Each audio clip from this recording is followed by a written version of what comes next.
जैसा आपने देखा है, क्राइम ब्रांच जो counterfeit product, adulterated food items के खिलाफ कंटिन्यूस कार्रवाई कर रही है, उसी के सिलसिले में ER1 क्राइम ब्रांच की टीम ने एक रैकेट को बस्ट किया है, जो कि फेक हाउस होल्ड आइटम्स जैसे घी, इनो, बीट, क्रीम, ऐसे बहुत सारे आइटम्स को सप्लाई कर रहे थे।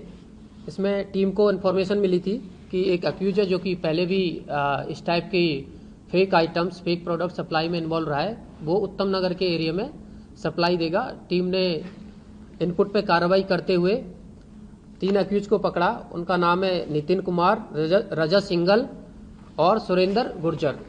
और इनसे बड़ी मात्रा में घी, जो कि बहुत सारे ब्रांड है, मधुसूदन घी 345 लीटर, 255 लीटर पतंजलि घी और 531 लीटर अमूल घी, टोटल मोर देन 1000 लीटर घी, जो कि फेक एडल्ट्रेटेड वनस्पति ऑयल, डालडा और केमिकल से बना के बेच रहे थे और मार्केट में सप्लाई कर रहे थे। वो रिकवर किया। इनो के जो पैकेट्स है वो अराउंड 8000 के आसपास रिकवर किए। ऑल आउट के 1200 पीसेज है। बीट जो क्रीम होती है उसके भी मोर देन 1000 पैकेट्स, उसके पीसेज बरामद किए और 3000 kg से ज़्यादा टाटा सॉल्ट। तो इस तरीके से टीम ने एक बहुत ही कोऑर्डिनेटेड तरीके से काम करते हुए जो रिलीवेंट सेक्शन है, चीटिंग, फोर्जरी, कॉपीराइट एक्ट, उसमें FIR दर्ज करी और अभी तक उसमें टोटल 4 अक्यूज को अरेस्ट कर लिया गया है।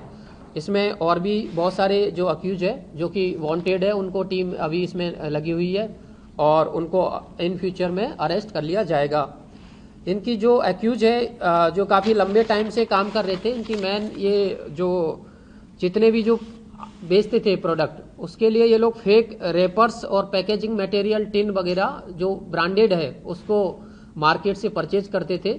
उसके बाद घी जिसकी फैक्ट्री ये लोग कंजाबला के एरिया में नितिन और एक दूसरा उसका एसोसिएट था वो चला रहे थे, वहाँ से उसको भरते और दिल्ली NCR में ब्रांड के रूप में अमूल, पतंजलि उसके रूप में ये बेच रहे थे। इसी तरीके से जो नमक है जिसको टाटा आयोडाइज नमक के रूप में ये लोग बेच रहे थे, वो भी उसका भी रॉ नमक आता है जो कि नॉर्मल बहुत ही कम रेट पे उनको मिलता था और उसको ये उसकी बहुत ही प्रोडक्ट में मार्केट से परचेज करके फेक पैकेजिंग उसमें भर के और उसको भी बेच रहे थे। इस तरीके से ये अभी तक इसमें टोटल 4 लोगों को अरेस्ट किया जा चुका है। अगर हम कीमत देखें, जो जितने भी आइटम्स है ये अराउंड 8 से 10 लाख की कीमत के आसपास होते हैं। लेकिन मेनली है कि पूरा रैकेट को बस्ट, जो कि काफ़ी लंबे टाइम से, जो बीच में अरेस्ट भी हुए हैं लेकिन काफ़ी लंबे टाइम से इस टाइप के प्रोडक्ट को सप्लाई कर रहे थे। सर, जो सामान है, चाहे वो पतंजलि की है, अमूल है या टाटा नमक है, इनको मैन्युफैक्चरिंग कितनी पड़ती थी और ये आगे कितने जो बेचते थे, मतलब मार्जिन कितना रखते थे? देखिए, इसमें जो ये जो रेट पे, जिस रेट पे अगर मार्केट में हम नॉर्मल आइटम खरीदेंगे उसकी आधी 50% रेट पे ये लोग बेच रहे थे, तो उसकी वजह से मार्केट में इनके प्रोडक्ट काफ़ी ज़्यादा सर्कुलेशन में थे, जो इनसे इंटरोगेशन पता चला है। और उसके परचेज रिगार्डिंग उसके लिए वनस्पति ऑयल जो डालडा आता है प्लस वनस्पति सोयाबीन ऑयल और एक केमिकल है, केमिकल 4 लीटर हमने रिकवर किया है, उसको मिक्स किया जाता है। जैसे पहले भी हमने केस किए थे, उसमें भी सेम टाइप की जो प्रोसीजर है उसको ये अपना रहे थे देसी घी बनाने के रूप में। तो उस तरीके से उसमें इनका प्रॉफिट मार्जिन ऑलमोस्ट टोटल मतलब मैक्सिमम प्रॉफिट मार्जिन ही होता है, क्योंकि वनस्पति ऑयल और देसी घी की प्राइस में बहुत डिफरेंस है।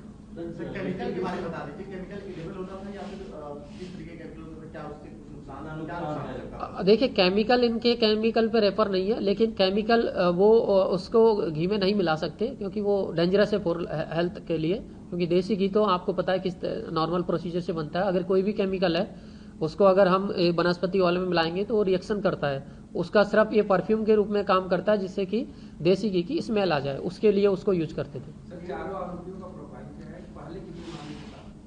देखिए, मेन अक्यूज जो नितिन है, नितिन पहले 2 केस में इन्वॉल्व रहा है। हरियाणा में रोहतक में लाखन माजरा PS है, वहाँ पे अरेस्ट हुआ है पहले, 2025 का ही केस है। उसके बाद हम उससे पहले शालीमार बाग थाने में भी सेम टाइप के केस में अरेस्ट हो चुका है। इसके अलावा जो रजत सिंगल और सुरेंद्र गुर्जर है जो कि मिडिल मैन का काम करते हैं और कस्टमर्स लेके आते हैं इस टाइप के प्रोडक्ट के लिए, वीकली मार्केट में अपनी शॉप चलाते हैं। तो उनका अभी प्रीवियस इन्वॉल्वमेंट नहीं है, लेकिन ये दोनों भी नितिन के साथ मिलकर काफी लंबे टाइम से काम कर रहे थे। इसके अलावा और भी अक्यूज है जिनको अरेस्ट करना पेंडिंग है, जिसमें हमारी टीम कार्रवाई कर रही है। नितिन, रजत और सुरेंद्र, चौथा कौन है? चौथा उसके बाद में चौथा एक्यूज है जो बीट और 2 प्रोडक्ट को का सप्लाई कर रहा था, ऑल आउट और बीट। उसका नाम है मुजाहिद अलियास कार्तिक। ये मंगोलपुरी का रहने वाला है और बीट की बनाता था, जिसमें कि नॉर्मल जो क्रीम है उसको लेके और उसमें केमिकल मिला के और बीट की ट्यूब परचेज करके उसमें सप्लाई कर रहा था, जो कि बहुत ही डेंजरस है, क्योंकि बीट तो एक उस टाइप की क्रीम है जो कि हाउस होल्ड। इनको ये ट्यूब और पैकेजिंग मटेरियल कैसे मिल रहा था सर? सेम मतलब ब्रांडेड? ये एक्चुअल में जो मार्केट में बहुत सारी जगह से जो इस टाइप के ब्रांडेड के टीन बनाते हैं या रैपर्स बनाते हैं, वहां से परचेज करते थे। ऑनलाइन सप्लाई का अभी इसमें हमारे उसमें नहीं आया, क्योंकि इनका मेनली सप्लाई जो दिल्ली एनसीआर में जो छोटे वो थे दुकानदार, उनको सप्लाई करते थे, जिससे कि पकड़ में नहीं आया और उनको कैश में उनसे पैसे लेते हैं और वहां पे सप्लाई करना आसान है।